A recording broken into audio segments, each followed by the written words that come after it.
Hi, good morning. Today is the 20th of November, and our meditation is based on Ephesians chapter 1, verse 20. And I'm going to read as well verse 19. And his incomparably great power for us who believe. That power is the same as the mighty strength he exerted when he raised Christ from the dead. So Paul is talking here about this third important part of his prayer. After have been praying for an understanding of God's calling for them, and also an understanding of the inheritance that God has prepared for us, Paul now talks about the power that God used to raise Christ from the dead. And that's the power that he has given us, so we might understand the hope of the calling that he has for us, and that we might walk with Christ all the days of our lives until we come to receive our inheritance. Actually, we go to him and he will come to get us from this planet. So now he's explaining to us, he's going to he's going to use three things to show us the power of this amazing gift thing that God has given us. How great this power is. And it's not surprising that he uses three different words to talk about this power.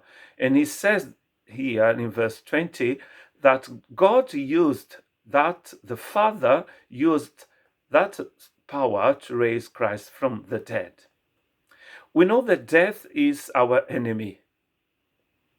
Whatever we do, we are going to die.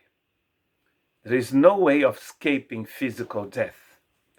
It's written in Genesis chapter 3, verse 19, by the sweat of your brow you will eat your food, until you return to the ground, since from it you were taken. For dust you are, and to dust you will return. So our body is going to die, and it's going to decay, and it's going to become dust. That's a reality. No one can escape that. But God has conquered death. Christ, when he died, he conquered death. And then on the third day, he rose again. It is very interesting to notice in the Bible that not even decay Jesus knew. And Peter is going to quote a text from the Old Testament in Acts 2:27 at the day of Pentecost, when he was preaching for the first time in front of thousands of people. And he says this, quoting the Old Testament, quoting David, because you will not abandon me to the realm of the dead. You will not let your Holy One see decay. So God started changing things even when Jesus' body was waiting in the tomb. It didn't know decay. He was even preserved from that. And then on the third day, he rose again. And he lives forever and ever.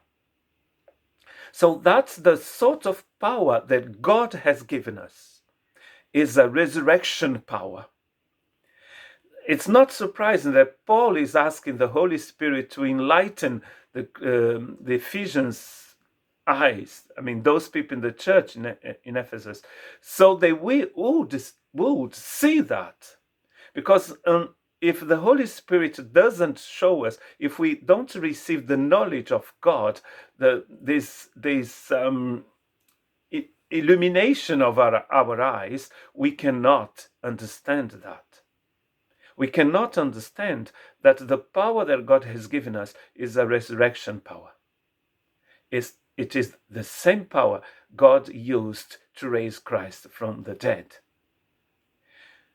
How are you going to live your Christian life when you realize that you are going to die, but you understand that God has already conquered death, and you can live forevermore with Christ. What are you going to do with your life once you understood that the power God has given you is a resurrection power?